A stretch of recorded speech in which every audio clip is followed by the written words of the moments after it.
Good afternoon friends and my dear students, welcome to our channel. मैं राजेंद्र मंडलोई आपका हमारे channel पर स्वागत करता हूं। क्लास 10th की एक्सरसाइज हम अभी कर रहे हैं और आज का हमारा जो टॉपिक रहेगा, ये टॉपिक रहेगा लेसन नंबर 7 है आपका, है ना। ये एक पोएम है एंगर, तो इसके क्वेश्चन आंसर हम अभी देख रहे हैं। पिछले वीडियोस यदि आपने नहीं देखे हैं तो उन वीडियोस को देखने के लिए आप प्लेलिस्ट में जाकर सारे वीडियोस को देख सकते हैं। साथ ही आपके फ्रेंड्स, रिलेटिव, क्लासमेट्स के पास हमारे इन वीडियोस को शेयर ज़रूर करें। जैसे ही हम चैप्टर नंबर 11 तक आपके क्वेश्चन आंसर करा देंगे, उसके बाद फिर से हम आपका एक्सप्लेनेशन, हिंदी एक्सप्लेनेशन, मतलब हर लेसन को कवर करेंगे और उसके बाद में फिर वर्कबुक करेंगे। ठीक है दोस्तों, तो आप हमारे साथ ऐसे ही बने रहिए और अपनी घर बैठे अच्छे से तैयारी कीजिए। चलिए पहले क्वेश्चन की ओर चलें। एक्सरसाइज हम कर रहे हैं, तो आप पेज नंबर 51 पर आ जाइए। यहाँ पर सबसे पहला दिया हुआ है, देखिए मोस्ट इम्पोर्टेंट चीज़ ये रहती है कि आप क्वेश्चन को समझें और क्वेश्चन को समझने के बाद में आप उसका आंसर लगाएं।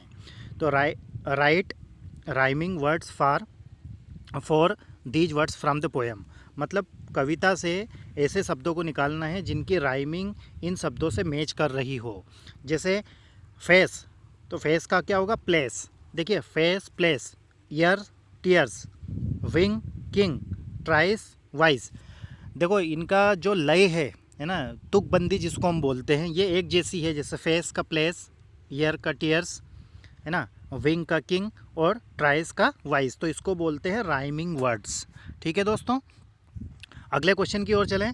तो match the following words with their synonyms. सबसे पहले हमें ये समझना है कि सिनोनिम क्या होता है। सिनोनिम का अर्थ होता है पर्यायवाची। क्या होता है? पर्यायवाची। ठीक है, मतलब समान अर्थ वाले। तो कॉलम अ के कॉलम ब से जोड़ना है। जैसे एंगर, तो एंगर का अर्थ होता है क्रोध, इसका होता है एनोयंस। एनोयंस मतलब किसी से नाराज़ होना, है ना, गुस्सा करना। दूसरा है कोंकर, तो कोंकर का अर्थ होता है विजय। क्या अर्थ होता है? विजय, है ना, तो इसका होगा विन, मतलब सफलता प्राप्त करना। फिर है नोबल, नोबल का अर्थ होता है महान या श्रेष्ठ। अब महान और श्रेष्ठ जो रहता है उसको हम अच्छा कहते हैं, कहते हैं ना कि he is a noble man, तो वह एक अच्छा आदमी है ना, तो इसका आएगा गुड।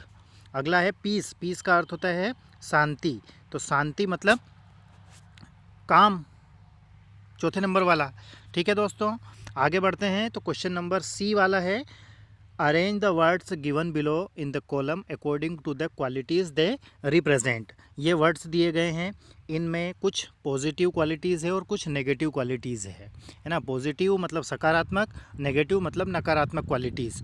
फॉर एग्जांपल जैसे क्रोध है, तो क्रोध को यदि हम देखें तो क्रोध कैसा है? नेगेटिव क्वालिटी है, मतलब क्रोध करना गलत बात है, तो इसको हम नेगेटिव क्वालिटीज़ में जोड़ेंगे। जैसे अगली है, तो अगली का अर्थ होता है बदसूरत, तो बदसूरती भी एक नेगेटिव थॉट है, नेगेटिव थिंक है, नेगेटिव क्वालिटी है, तो इसको भी इस कैटेगरी में रखेंगे, है ना। तो आप अपनी बुक में इनको पॉजिटिव क्वालिटीज़ को एक तरफ लिखें और नेगेटिव क्वालिटीज़ को एक तरफ लिखें। तो मैं आपको बता देता हूँ, जैसे फेयर है तो ये पॉजिटिव है। फिर इसके बाद चलें पीस मतलब शांति, तो ये भी पॉजिटिव है। फ्रैंक पॉजिटिव है, वार्म पॉजिटिव है। फिर कॉन्कर पॉजिटिव है, नोबल पॉजिटिव है, ब्रेव पॉजिटिव है, वॉइस पॉजिटिव है। और बाकी जो बचे हैं ये सब क्या हैं? ये नेगेटिव क्वालिटीज़ हैं, तो आप इनको अपने हिसाब से नोट कर लेना। ठीक है दोस्तों, अब बात करते हैं क्वेश्चन आंसर्स की। तो क्वेश्चन आंसर की बात करें तो लेसन नंबर 7 पर देखिए, हैंड राइटिंग में लिखे हुए क्वेश्चन आंसर मैं आपको करा रहा हूँ। मीन्स देखिए कितनी मेहनत लगती है ना। आप भी अच्छे से मेहनत करें और अच्छे नंबर प्राप्त करें। लेसन नंबर 7 है हमारा, पोएम है एंगर। एंगर का अर्थ होता है क्रोध। इसको हमने बहुत अच्छे से एक्सप्लेन करके प्लेलिस्ट में डाल दिया है। यदि आपने पिछले वीडियोस नहीं देखे हैं तो उन वीडियोस को आप ज़रूर देखें। पहला क्वेश्चन है, how does the poet describe anger in the first stanza. पहले स्टेंजा में, मतलब पहले पैराग्राफ में कवि ने क्रोध को कैसे या क्रोध का कैसे वर्णन किया है। The poet says anger is an अगली थिंग। कवि कहता है कि क्रोध जो है वह एक बदसूरत चीज़ है, बुरी चीज़ है। And spoils the fairest face, it cometh like a cloud upon a sunny place. मतलब यह एक खिलखिलाते चेहरे को बदसूरत चेहरे में बदल देता है, जिस प्रकार से खिलखिलाती हुई धूप को वर्षा के बादल आकर ख़त्म कर देते हैं, उस प्रकार से। क्वेश्चन नंबर 2 की ओर चलें। Who is the greater than a king, है ना, राजा से भी बढ़कर कौन है। ठीक है, इम्पोर्टेंट क्वेश्चन है। कुछ स्टूडेंट डिमांड कर रहे थे कि सर आप इम्पोर्टेंट क्वेश्चन बता दीजिए, तो ये इम्पोर्टेंट क्वेश्चन की कैटेगरी में है। है ना। तो one who kills an angry thought is greater than a king. एक व्यक्ति यदि क्रोध के विचारों को नष्ट कर देता है तो वह एक राजा से भी बढ़कर माना जाता है। अगला क्वेश्चन है question number 3, who is noble brave and wise. ये भी इम्पोर्टेंट क्वेश्चन है। कौन व्यक्ति महान, बहादुर और बुद्धिमान है। A young man who keeps his temper calm is noble brave and wise. एक युवा व्यक्ति या एक व्यक्ति जो अपने टेम्पर मतलब अपने क्रोध और शांति दोनों को संतुलित करके रखता है, मतलब क्रोध आने से अपने आप को बचाता है, रोकता है और अपने आप को काम रखने का प्रयास करता है, शांत रखने का प्रयास करता है, वह व्यक्ति नोबल ब्रेव एंड वॉइस कहलाता है। क्वेश्चन नंबर 4 है, describe anger in your own words. अपने शब्दों में क्रोध का वर्णन करो। ठीक है, तो anger is a mented state when someone is in bad temper. जब व्यक्ति क्रोध की स्थिति में रहता है तो वह हम पर हावी हो जाता है। इट डिस्ट्रॉयड्स आवर गुड मूड्स, और हमारे अच्छे मूड को ये नष्ट कर देता है। क्वेश्चन नंबर 5 है, गिव 3 कैरेक्टरिस्टिक ऑफ पीस। शांति के 3 गुणों को बताइए, 3 प्रकारों को बताइए। तो पीस इज फ्रैंक, वॉर्म, है ना, warm and soft as wings dove, है ना। पीस क्या है, यह बहुत ही शांति जो है बहुत अच्छी मानी जाती है, और जो डव पक्षी है उसके पंखों से इसकी तुलना की गई है। क्वेश्चन नंबर बी है इसी का, what are the disadvantage of being angry.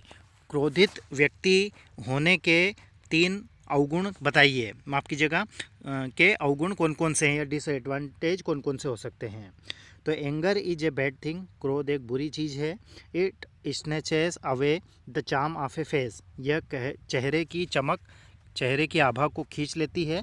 As clouds destruct the sun a part of the earth, जैसे सूर्य पृथ्वी के किसी हिस्से पर सूर्य का प्रकाश रहता है और बादल आकर उस चमक को ख़त्म कर देता है, उसी प्रकार से क्रोध यदि हमारे चेहरे पर आता है तो उसकी आभा, उसकी चमक को नष्ट कर देता है। The act done in state of anger are always repentant, और क्रोध में किए गए कार्य हमेशा पश्चाताप देते हैं। रिपेंटेंट का अर्थ होता है पश्चाताप देना, पश्चाताप होना। The harm cost can never be undone, और इसमें जो क्षति होती है, मतलब क्रोध में किए गए कार्य द्वारा जो क्षति होती है उसकी कभी भी पूर्ति नहीं होती है। क्वेश्चन नंबर 8 की ओर चलें, माफ़ कीजिएगा, अगला जो क्वेश्चन है उसकी ओर चलें। Why do we repent for a long time. Very very most important question है, हम लंबे समय तक पश्चाताप क्यों करते हैं। The act done in state of anger are always repentant, क्रोध की स्थिति में किया गया कार्य हमेशा पश्चाताप देता है। We can never make it wrong work right by sorrow और बाय टीयर्स, और चाहे हम जीवन भर दुख मनाएं, सोरो मतलब दुख होता है, या फिर जीवन भर आंसू बहाएं, लेकिन उसको फिर भी हम सही नहीं कर सकते हैं। अब क्वेश्चन नंबर नेक्स्ट है, कंपेयर पीस विथ एंगर, मतलब शांति और क्रोध की तुलना कीजिए। तो एंगर एक तरफ लिखा हुआ है, एक तरफ पीस लिखा हुआ है। एंगर इज बैड, क्रोध बुरा होता है। एंड अगली और बदसूरत होता है। Acts done in are always repent, और इसमें किया गया कार्य हमेशा पश्चाताप देता है। उसी प्रकार से यदि शांति की बात करें, पीस की बात करें, peace is frank warm and soft as ring dove's wing, मतलब एक डव पक्षी के पंखों की तरह ये सॉफ्ट मुलायम होता है। Peaceful person is noble brave and wise, और जो व्यक्ति पीसफुल होता है, शांति रखता है, वह नोबल ब्रेव एंड वाइज कहलाता है। अगला क्वेश्चन है और आज के वीडियो का लास्ट क्वेश्चन है, how can be conquered. How can be conquered, कैसे विजय प्राप्त की जा सकती है। तो एंगर कैन बी कॉन्कर्ड, मतलब क्रोध पर कैसे विजय प्राप्त की जा सकती है, ये क्वेश्चन है। तो anger can be conquered by meditation and patience and peace. देखिए, कॉन्कर, क्रोध पर विजय इस प्रकार प्राप्त की जा सकती है, ध्यान लगाकर, है ना। मेडिटेशन मतलब ध्यान लगाना, पेशेंस मतलब धैर्य रखकर, और पीस मतलब शांति रखकर। ठीक है दोस्तों, और इसके राइटर का नाम जो है वो है एलिजा कुक। कई बार क्वेश्चन पूछ लेते हैं कि who is the poet of anger, मतलब एंगर पोएम के लेखक या कवि का नाम क्या है, तो वो है एलिजा कुक। इस प्रकार के क्वेश्चन भी पूछे जाते हैं, तो आप बिल्कुल अच्छे से तैयारी करें, किसी प्रकार का कोई डाउट या कोई क्यूरी रहे तो आप कमेंट्स कर सकते हैं। अपना ध्यान रखें, अपने परिवार के सदस्यों का ध्यान रखें और अच्छे से तैयारी करें। पिछले वीडियोज़ यदि आपने नहीं देखे हैं तो उन वीडियोज़ को प्लेलिस्ट में जाकर आप देख सकते हैं। प्लेलिस्ट में आपको text book, workbook, grammatical portion, note making और समरी सारी चीज़ें आपको मिलेंगी। ठीक है दोस्तों, thank you very much for watching. Take care of your self.